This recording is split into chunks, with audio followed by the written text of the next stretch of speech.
Hello, and thank you for joining us on this edition of People, Politics, and Power. I am Imoni Amarere. We shall be beaming some light on the persistent and prolonged crisis in Nigeria's health sector. There is no gainsaying the fact that the health sector has been enmeshed in one form of industrial crisis or the other for several years running, amidst poor infrastructure and non-existent facilities. Now, even before the outbreak of the COVID-19 pandemic put a lot of strain on global health systems, Nigeria's health sector was already experiencing a meltdown. The issues appear to be the same from one administration to another. The pandemic, however, seemed to have aggravated an already bad situation, resulting in many health professionals voting with their feet and plying their trade in other more clement climes. For 50 days running, resident doctors under the aegis of the National Association of Resident Doctors, NARD, have been on strike over unresolved welfare issues. Not even the intervention of the courts, nor of the president, as President Buhari, the House of Representatives, and the Nigerian Medical Association, NMA, have persuaded the doctors to return to work, even as the federal government insists that the action of the doctors goes contrary to all known international labor conventions and local laws on emergencies during a pandemic which the COVID-19 outbreak represents.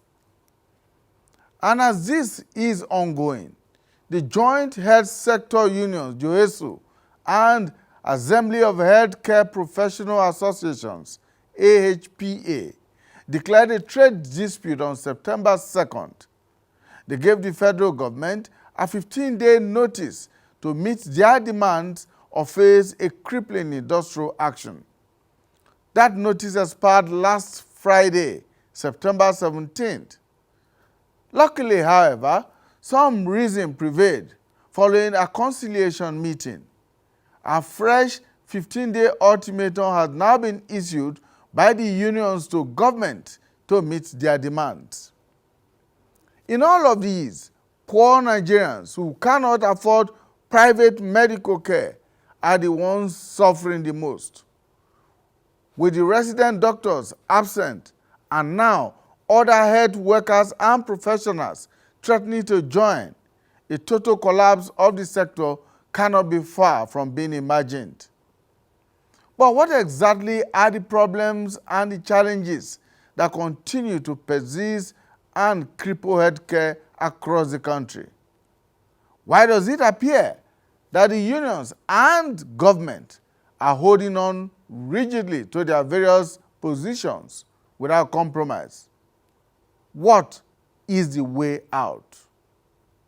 We shall try to put the issues in perspective with a view to helping you understand them and hopefully helping to find some resolution to the crisis. Join us after now. All right, we have three members of the various unions joining us on the program today. First, right here in the studio, we are joined by Dr. Ogbonna. He is a president of National Association of Allied Health Professionals and also doubles as vice chairman of JOHESU. Thank you so much, Dr. Ogbonna, for joining us. Okay, thank you for having me. We are also joined via Zoom from Bauchi in Bauchi State by Dr. Osikoya Oludotun. He is the publicity and social secretary of the National Association of Resident Doctors, NARD. Thank you, Dr. Oludotun, for finding time to join us. Thank you very much for Great. having me. We are also joined from Lagos by Comrade Biobelemoye Josiah, who is the national chairman of Joint Health Sector Unions, JOHESU. Thank you so much, Comrade Biobelemoye Josiah, for joining us. I hope you can hear us. Well, let's proceed. Whatever challenges we have will be rectified along the line. But let's quickly reconnect with Dr. Oshikoya Oludotun, who is the Publicity and Social Secretary of NAD. He's joining us, we said, from Bauchi State, where a meeting of NAD is ongoing. Mr. Dr. Oludotun, first, let's get to understand what the issues are between your association and the government. Yeah, thank you very much. Once again, most of all our demands are out there in the public domain.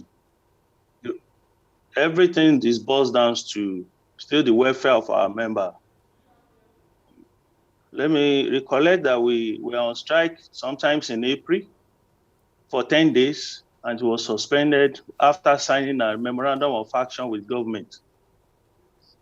But after more than 113 days after, the government are yet to implement any of those agreements.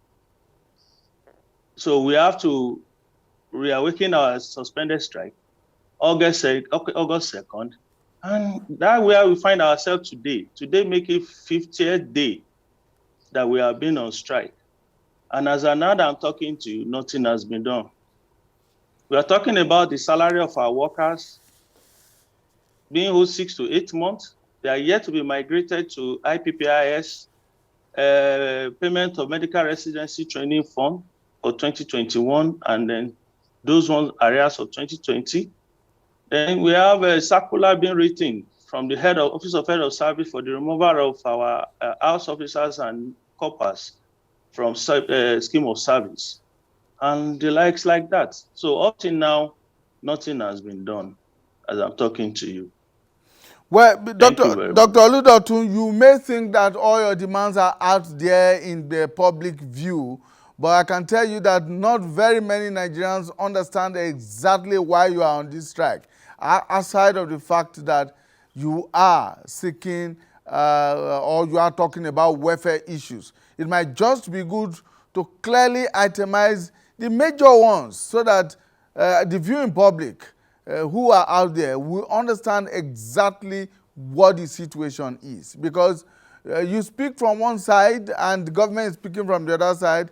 Government gives the impression that it is meeting all your demands, but you are insisting that not many of those demands, not more than 2 or even less of those demands have even been addressed by government. So what are those key demands that you are making? Number one, sir, we have our members being owed salary areas. People, if I can itemize for you, 6 to 8 months for people in federal, up to 20 months for people in state. But if federal government is talking about people in federal, we have people, for example, University of Ilorin Teaching Hospital are being owed up to 8 months salary as I'm talking to you today. University College Hospital Ibadan are being owed 3 to 4 months. University of Port Harcourt Teaching Hospital, same. University of Calabar Teaching Hospital, same like that. We have over 2,500 of our members being owed salaries. As I'm talking to you right now, they are parents, they are father and mother, they have aged parents to take care of.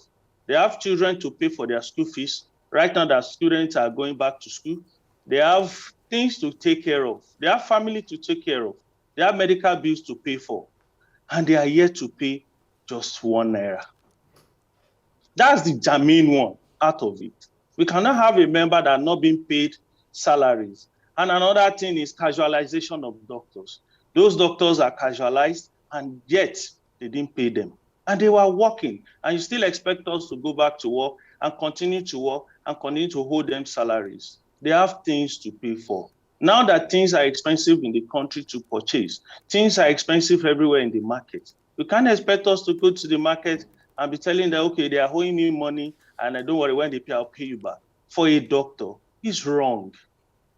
That's number one. Yes. Number two, our members go for exams. They're supposed to pay their medical residency training fund. They pay out of pocket. Some of them are still being whole salary now. And at the same time, they have exams starting this week. Some of them went to bank to borrow money. to pay for those exams because they need to further their training. Now, government is owing them money. And they said they have done it. And as of now, I'm talking to you, nobody has been received their salary as of now. In fact, they even termed them illegal workers. That's the height of it. That's victimization and injustice. And now you want us to go back to work when people are still suffering. You forget that a hungry doctor is a danger doctor to the public because he won't be in his sound mind. All right, Dr. Oludotu. That's the feel out of it. Yes. Other one might just be policy. Policy can take over some time before they can settle it.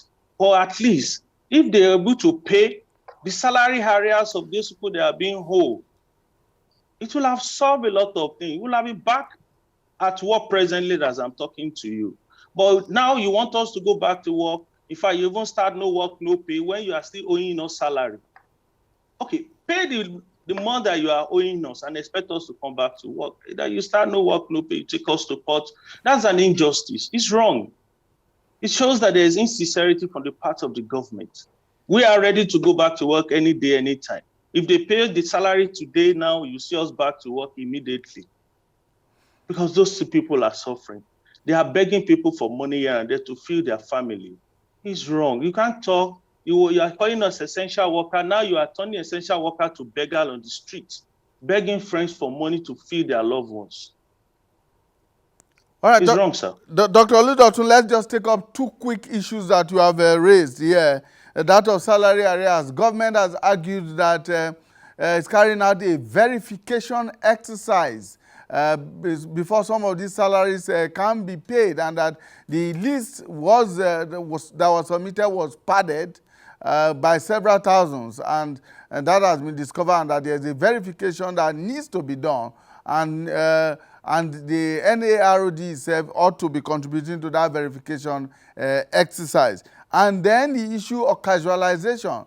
The argument from the government side is that some medical directors, chief medical directors, went behind government, contrary to government policies, to employ some of these doctors without authorization, and that in the process it is becoming difficult. And in fact, those are the ones that you are referring to as casual workers, and that some of them have been converted, but others may not have been converted. So what's your response to these two positions that have been put forward by government? The verification exercise following the padding of the list, and the issue of casualization. And in fact, it says that the money, 4.8 billion for the payment of these salary arrears, is being set aside, is ready, and will be paid as soon as this verification is done. Yeah, we're mixing two things together. In April, when we suspended our strike, they said they are going to do verification for this set of doctors that are placed on Give Me platform, because Give Me platform has been cancelled, that they will migrate them to high PPIs. They have over 100 days. They have done verification in some centers, and the circular came from the head of service and put a stop to it and is asking for a waiver. Now, if some CMDs, chief medical director of some center, decided to employ doctors for the hospital to continue to move, is that the fault of the doctor that was working? And if government feels that they are head of agencies or wherever they found wanting, they should be dealt with. Not that the people that are working. Now, those people are work for 8 good months without 1 naira. And they have family. Assuming their own children are the doctors, some of them have doctors as their children, and they have been working for the past 7 to 8 months, and they are not being paid. Would you be saying that they are illegal workers? And that's one. And the 4.8 billion they are talking about and being padded in, or they padded the list, is the doctor that are working will be the one that will compile the list. While we are trying to take care of our patients at the hospital, running from one corner to the other to make sure all our patients are well taken care of, we don't have time to be compiling lists. We are not the one doing the work. Now, if they find out that some lists are padded, they should find out who gathered the list, and they should do the needful. Time is going. We embark on this August 2nd. How long will it take them to do verification before they pay people's salary and entitlement? This is 50 days. Does it take 50 days to do verification? Does it pay 50 days to pay people their entitlement? Because I know there's a lot of bureaucracy or bottleneck here and there. We can always find a way around it so that people cannot suffer. There's suffering already in this country. Now people are, that we call the middle class, are being subjected to abject poverty, begging up and down along the street. It's wrong. It's wrong. How long will it take them to do verification? They have asked us they're going to do verification in April. Now we are in September. They are still doing verification. Verification in May, June, July, August. We are in September already. They are yet to be through with the same verification as now we are talking to you. People are suffering, sir. People are suffering here and there. Doctors are suffering. Now we say we have brain drain. Why won't people travel out? We need to put ourselves together in this country and make our health sector to be a robust one and the one that people will be proud of. We are not asking for increase in salary. We are not asking for new wages. We are asking for salary that is being worked for, things that have been done, that they should pay us. We are not asking for something new. It's not a new thing. Assuming we say, okay, there is inflation, okay, increase our salary, the money we are having is not enough to take care of ourselves because we have inflation and there and out.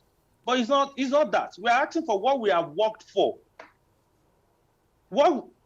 Say something that is our right, that they have worked for it. But at the end of the day, government know in April that those people have worked for them, that they are going to pay us. They pay 1 month or 2 months in some centers, and later now they now come around and say they are illegal workers. If the chief medical directors are the one that are getting people against the normal rule, they should do the needful, or maybe from the ministry, something should be done to those people. It's not the people that are doing the work to save the life of people. Nobody will just come to the street and pick a doctor and say, come and work in this hospital without some paperwork up and down. It's not the doctor that employ themselves. It's government that employ them. And they ought to be paid. All right, Dr. Oludotun, please stay with us. Dr. Ogbona Ogbona is president of National Association of Allied Health Professionals and, in fact, vice chairman of JOESU. So I'll pose that question to you. All right. Are we still on the same issues? Have those ones been resolved? Are these new ones? Thank you for having me once again. A little bit of correction on my name. I'm Dr. Ogbona Ogbona. Then the national president of the Nigerian Union of Allied Health Professionals and the national vice chairman of JOESU. Well, our issues still remains the same. For it's like now a perennial issue, or there are perennial issues spanning about 7 years now. We've been on this matter since 2014, with many of them yet to be resolved. And there were about 19 items we brought to the government, but we have streamlined them to 5 actionable demands now that we think they are the minimum that the government should meet up with. But we have been saying it before now that in the health sector, we have both structural and infrastructural decay. It was only we have been shouting this since 2014. It was only in 2020, during the episode of the COVID pandemic sessions, that this was brought to bear, when our government functionaries just discovered our cry. And they also confirmed that what we've been saying, the infrastructural decay, we are there and we are facing us.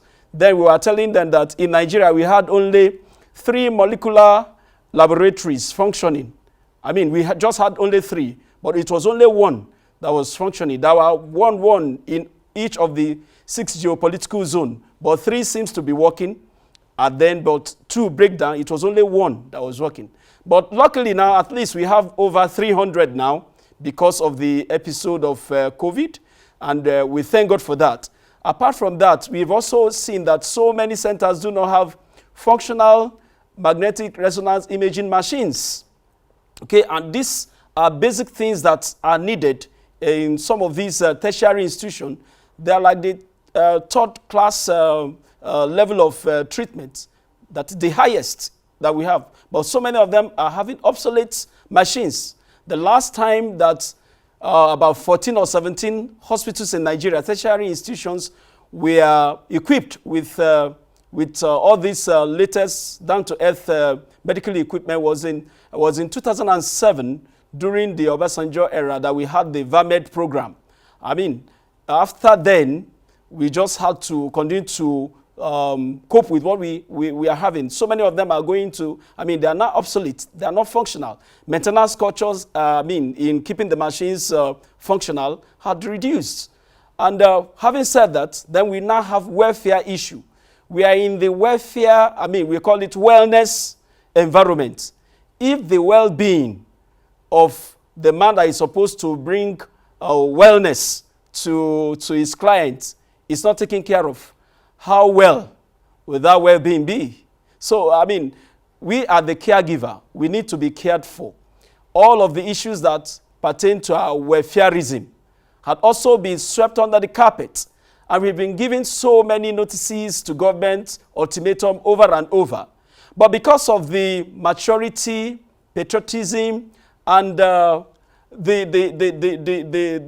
love of the masses that Joesu had been displaying, the government is trying to take us for a ride, thinking that we'll continue to adjust and shift the goalpost and all that. But we want all well-meaning Nigerians to know this, that we are not strike mongers, but when we are pushed, like we are being pushed now to the wall, we'll have to react. What made us to stand down on that notice of strike that expired on the 17th, that our strike would have commenced midnight 18th, was number one, we had to respect the president of this nation, who called out to us that we should please consider his administration and give him another chance, that all the old debts being owed our members, that he will put machineries in place to make sure that they are cleared. Then number two, the Federal Ministry of Health, when we had 3 important meetings on the 9th, on the 14th, and the 16th of September. There are some elements of seriousness now on the part of the government side. And there are timeline modifications or models that they brought out in meeting some of those itemized demands that we have given the government. And thirdly, we now looked at the third wave of this COVID-19 ravaging the nation, coupled with our NAD brothers or colleagues who are on strike. If the rest 95% down tools, what will be the lot of the average Nigerian? Having said this, we don't want this, our benevolence, to be taken as weakness. And that's why we are pleading to our president to live up to his promises and let there be a searchlight onto the Federal Ministry of Health over the recurrent issues and the plans that had been put in place now, that let there be monitoring of how they are implementing or wish to implement these areas of understanding now. That's the point where we are presently. Mm-hmm. And another fresh 15 days ultimatum has been served the government for the benefit of the doubt. That's why we gave this. And the masses should bear us witness that we are doing our best. We are not supposed to leave our workplace. We are supposed to continue to take care of the masses, especially their health issue. But if our own welfare is not taken care of, then it's not going to augur well. Okay. So that's where we are now. All right. Let's see if we can get Comrade Biobele Moye Josiah back online now. I hope that the technical challenges have not... All right. We hope that we rectify that as quickly as possible. Let me cross over to Dr. Oludotun very quickly. Dr. Oludotun, since in the last 50 days, there have been 2 court orders from the National Industrial Court asking the resident doctors to return to work.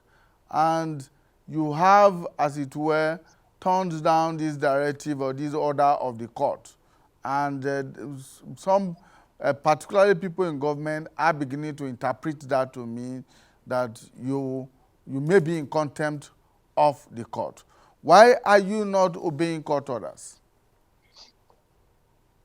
Well, not that we did obey the court orders, but we believe we didn't have the fair hearing.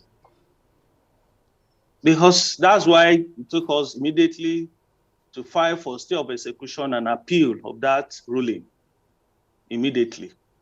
Because we are agitating for something, and you are yet to answer us, and you want to use the intimidation means to muzzle us back to work.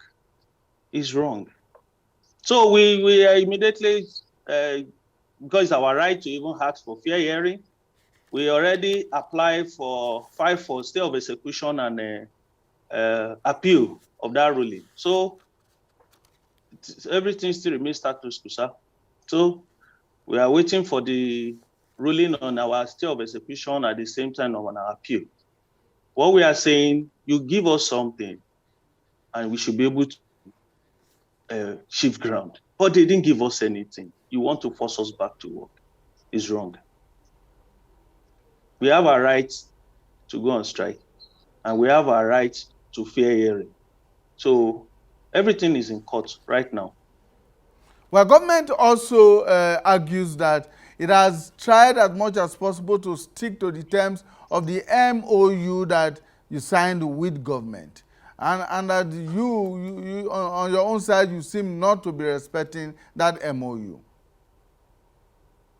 Well, the MOA signed with us in April, the timeline there has lapsed. Government didn't do anything.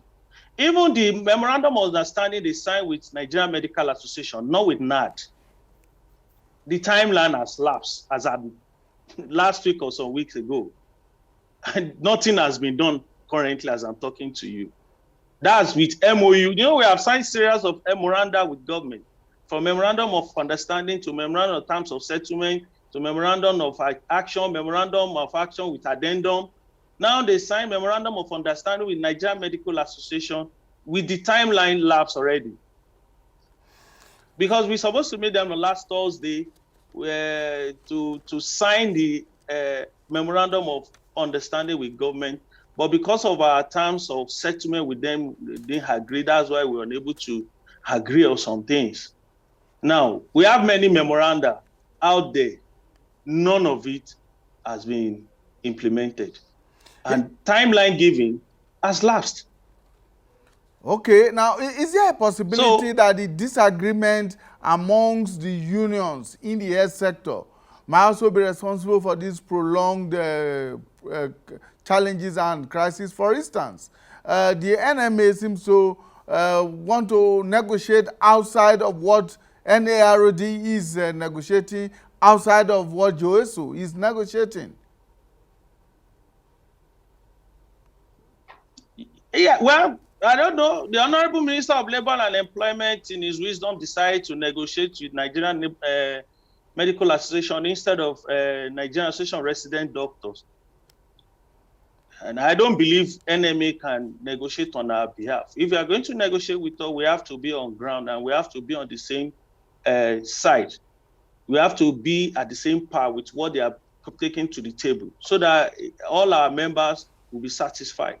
But even despite with that, the MOU signed with Nigerian Medical Association, the timeline put in place has lapsed. It's over 2 weeks, over some of those, because they put timeline in most of those things, and the timelines has passed already. And yet, they are yet to do something. So it's like there is still insincerity on their part as I'm talking to you. All these problems we are having is not a problem that just started today. It's problem that have been in over time. We have doctors that have been on Give Me platform for over 3 years, that you are called casualized doctor, and they have been working and they are owing them money. And you put timeline that we so time they'll be migrated to IPP-IS, and that time has lapsed.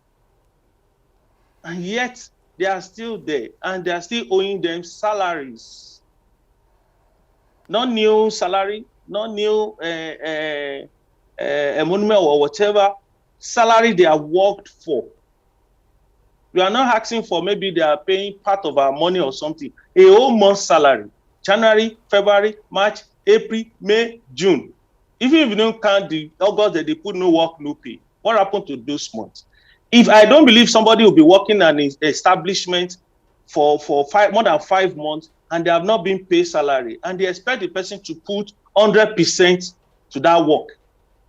How can I be on the theater table trying to sort out a patient that has an emergency, at the same time they put a call through to me that they send my son or my children out of school because I'm yet to pay their school fees, because I'm waiting for my salary from the government? It's wrong. That person will not be in a state, in a good mind. And what will going to happen at that thing? The person will end up having, in fact, it's going to emotionally brain drain, because you won't be yourself. Then when you have a lot of things to do and your money, they are owing you at the end of the day, after paying 1 month, they now call you ghost worker. They call you illegal worker. It's wrong. All right, Dr. Oludotun, please still stay with us. Let me turn to Dr. Ogbonna here. This whole question of compartmentalized negotiation. For instance, the enemy doesn't like negotiating with the other health sector workers. You, on your part, appear also not to be at home with negotiating with the medical doctors and all of that. Is that a problem? Is that creating a clog in the wheel of the negotiations? Well, thank you very much for that question. Well, for us, we don't have any skeleton in our cupboard. We are free to negotiate with any group, either singly or together, because the facts will be brought to bear during any negotiation. We have, over the years, shown veritable reasons why our issues should be taken seriously, with hard fact evidences that we can make citations on. So we are not afraid of having meetings with whichever group that the government decides to pull us in. We have not at any point in time asked for a separate negotiation platform. We were doing the negotiations together, and that could have been the best, because everybody will be brought to the negotiation table. While you are disagreeing, you will be able to bring the facts before the conciliator, and we'll be able to argue it together and come up with a reasonable resolution. But having different sections or whatever, well, that's the government have decided to go that way. But I want to point out something. During this last meeting we had with the government, why we are shifting ground now is because there are few issues that the government had identified and have put timeline on. And I want every Nigerian to listen carefully now, so that it will not become another rhetorics that will set the whole system ablaze. The first one is the adjusted cohesive salary of our members. The government has decided now that, wow, the claims are real with the facts. Now they have asked us, they had decided during that meeting that they are going to send out letter to all the tertiary health institutions where our members are, that between that Friday and 22nd of September, all of the compilations will be done. And the second is just 2 days away. 2 days away. On Wednesday. On Wednesday, they would have compiled everything and bring back to the Federal Ministry of Health for onward transmission to the Salaries and Wages Commission, where the high-level body will now sit on it, do the financial implication, and send it to our dear President, President Muhammadu Buhari, for his assent, and for it to be included in the 2022 budget. We know the government have been crying that there is no money. We are not even asking for the payment now, but for it to be circularized and imputed, yes, in the 2022 budget. So that's the cry now. Just 2 more days to that. If now government fails on that, and we now resort back to our ultimatum, and it expires without this coming to pass, nobody should blame Johesu members for doing that. So that's why I'm crying now, saying it so that every well-meaning Nigerian will bear us witness that we have been very patient and we have been very considerate. Our patience and consideration should not be taken for granted. Okay. Well, happily we are able now to reconnect with Comrade Biobelemoye Josiah, but this time on telephone. Comrade Josiah, thank you for rejoining us. Can you hear us now? Comrade Josiah. Hello, Comrade Josiah, can you hear us now? Appear to be a lot of network issues. Okay, all right. Let me quickly also go back to Dr. Oludotun. Now, Dr. Oludotun, what exactly is it now that government needs to do to get you resident doctors back to work after 50 days? You just talked about having appealed the ruling of the industrial court. So are we going to be waiting for the appeal to be decided before the doctors return to work?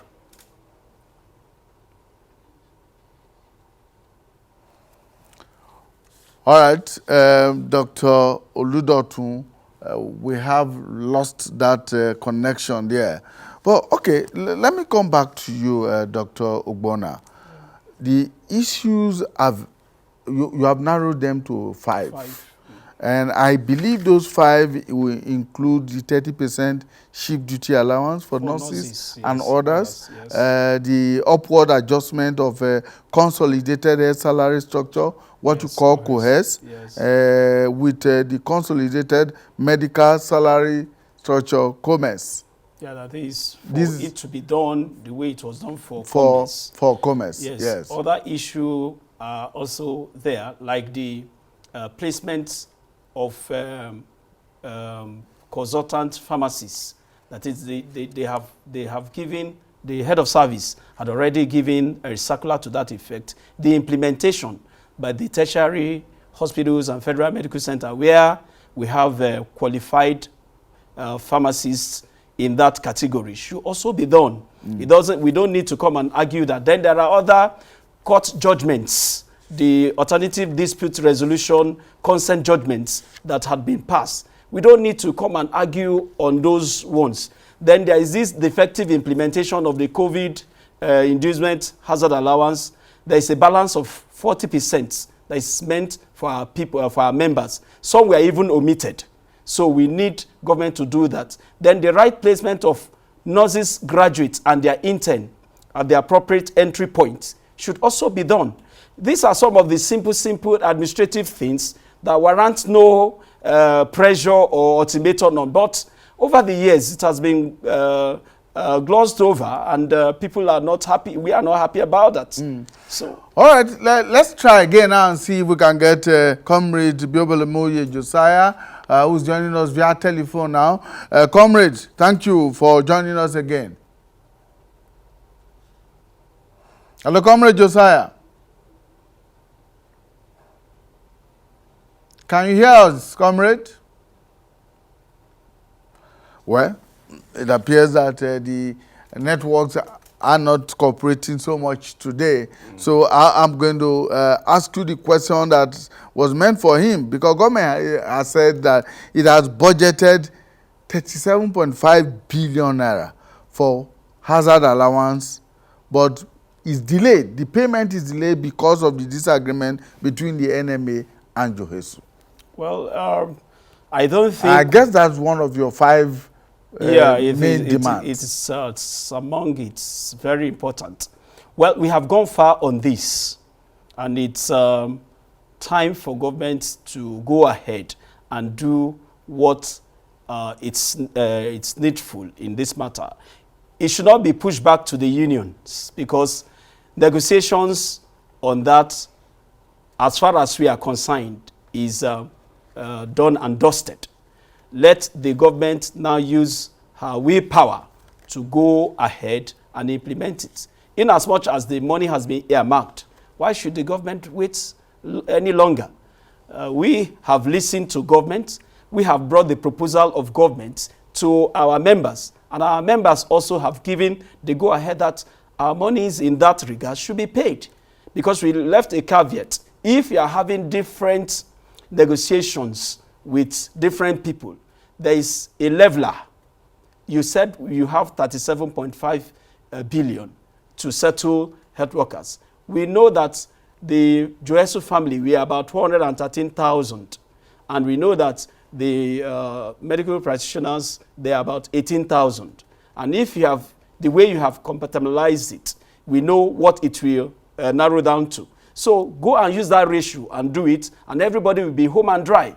And if you now shift the equation, tilting towards an advantage to any other group, that same percentage you use in tilting it should also be applicable to the other.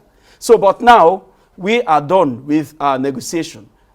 Ditto, I suppose, they must have also done for the enemy. So for us, we don't have any issue concerning that. What we are waiting for is government to go ahead and implement it as it were.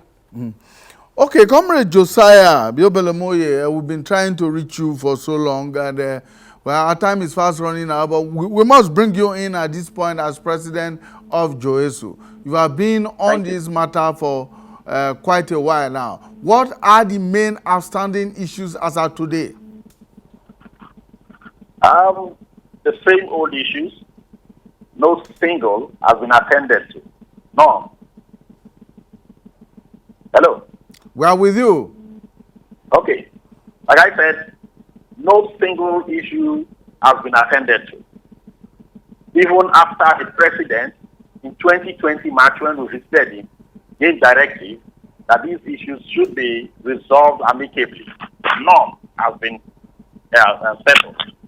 So just like my colleague has said earlier, all that he has outlined are still in the burner, still trying to see if the fire will be enough to burn it for us. But again, I want to state clearly that those who are in charge of these matters have always placed the blame on workers, especially when we embark on strike. What we are saying is this window, this humanitarian window we have given, should not be taken for granted. And when we go on strike, we are appealing to Nigerians to hold these people accountable. The ministers who have defied the directive of the president over a year to settle these issues.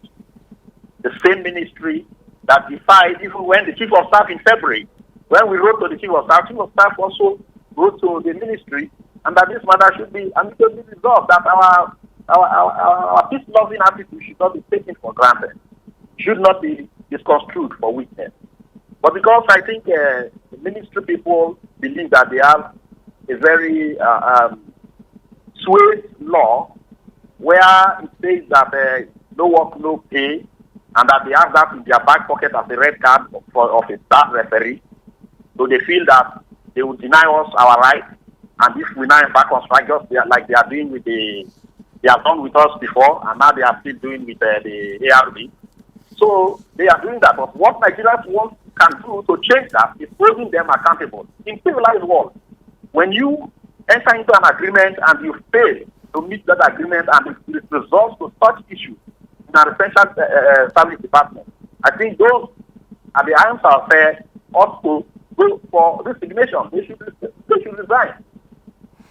As much as it is not the common thing in Nigeria, the press and Nigerians should be ready to, hold them accountable for any loss of life where they force us to go on strike. Okay, comrade, the parent ministry you are dealing with is actually the Ministry of Health, I believe so. But of course, the Ministry of Labor and Productivity has a minister who is a medical doctor, who is in the health sector. How much of cooperation and assistance has your union enjoyed in the negotiations along this line? Do you have any problems with the minister? I'm a very straight talker. If we had had cooperation if we had had cooperation, reasonable cooperation, we won't be talking about the same matters or the same issues over and over since 2014 to now, and then since 2015 to now, and again since 2017 when we signed an agreement, a terms of settlement, and then we went to the ADR and came back. Even the court has, the industrial court has the consent judgment. So we won't be talking about same, but the issue here is that people do not want to face reality. There is some level of bias. Every day our matters come up, the cry of no money becomes the standard. But when it is issued, even though they sign out as essential service personnel, they will not treat our matters essentially. So whenever it comes to others, they can even melt rock to get money out. While they were telling us they don't have money to take care of our less than 30 billion requests, they have been melting money out of rock to take care of other people's matters that have run into over 70 billion. So why are we called essential service personnel? Why? All right. I just wish that I would be in that video. It's not to be enslaved by this network issue. All right. There are a lot of things I would have shared with my people to make you believe that we are not fairly treated. Okay, comrade, you have said that for over a year now, these demands that have been made by your union and all the negotiations and MOUs that they have been entered into seem not to have yielded any fruits. But you have issued a fresh 15-day notice or ultimatum to government. What is it that gives you confidence that in 15 days, government will respond to those demands which it has failed to respond to in over a year? Thank you. Technically, the entire neck, expanded neck, actually saw. Technically, the expanded neck also saw the rationale in waiting for giving them this last chance, because they said, the budget officer said that if we proceed on this strike action, government may be hamstring not to be able to finish the job because the budget date ends on the 30th of September. That the window for budget, for anything to go into the budget is 30th of September. And that if we can quickly gather all the data that is necessary as they agreed, as they promised, by Wednesday 22nd, that then we can now see how we can move towards getting this whole thing done for the president to have sent and bring back for inclusion in the budget, so that by 2022 we'll be home and dry. That is the inspiration we have now, and we want to tell Nigerians that we want to give them this last chance, believing that between this period, in fact, a serious body can do something within 48 hours. After all, does it take too much time when they do supplementary budgets to make purchases? And so this one, we have given them this window. And then we are hoping that government will not take us for a ride. Government will not misunderstand our love for Nigerians, our slow attitude to strike, and then begin to think that we are weaklings and maybe lead us into temptation. If they lead us into temptation, they will have themselves to be led out of that temptation by themselves. But we will not be responsible, and we want Nigerians to know that we have done our part. We have given an humanitarian window to the Ministry of Health and all concerned, so that we can save lives within this period. Now, to 30th September, it's a long period for government to really do something. Just about 10 days. Just about 10 days, comrade. Yeah, yes. So if government is concerned about the life of the Nigerians, that they claim they are so in love with, that they will be dishing out no work, no pay after provoking people into strike, after releasing on agreement. So it is here the test is for the government to show, and of course the managers of the president should not pay him to be that person. He has always said that he is ready to pay even the old debts, which he has done, that we believe, we know. But the managers downstairs are the ones that are actually creating some of the problems. How can, like in the last negotiation, in the last negotiation, someone who knew that the adjustment of Con-F is a justifiable demand, was trying to mislead the entire negotiation, the negotiating team, that, Con-F, that is a controversial issue, that there was no adjustment even in Con-F. And we brought a document to show that there was an adjustment. All right, comrades. Comrade, thank you so much. We have run out of time. We must go. Thank you so much for your intervention. Dr. Oshikoya Oludotun, very quickly in 30 seconds. I asked this question before, but you were not there. What is the threshold you expect government to meet for you to call off the strike?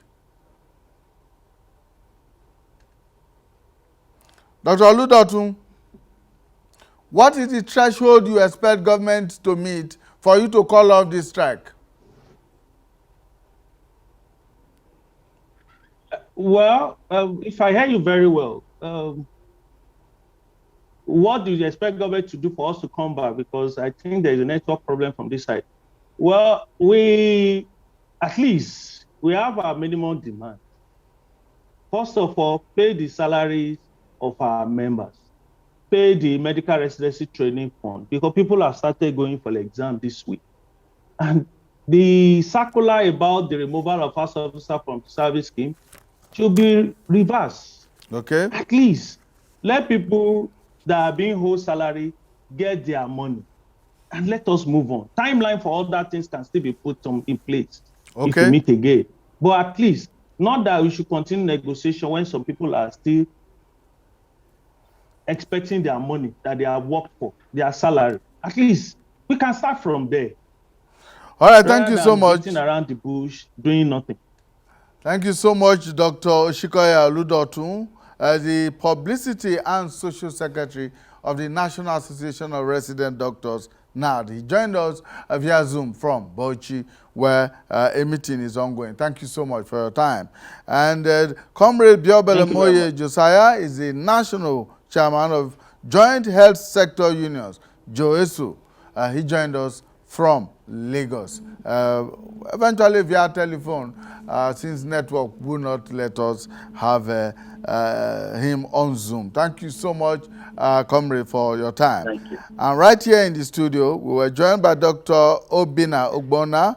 He's the President of National Association of Allied Health Professionals and Vice Chairman of JOESU. Thank you so much for your time. Thank you for having me. All right, that's our program for today. Please join us again when we bring you a fresh edition of People, Politics and Power. And this is hoping that, in fact, before our next edition, we should be able to report that all of these issues, or most of them, would have been resolved, and the doctors would have returned to work for the good of the ordinary people, and that the medical professionals and health workers have been given their due, and they have returned to work for the hospitals to function maximally. Bye for now.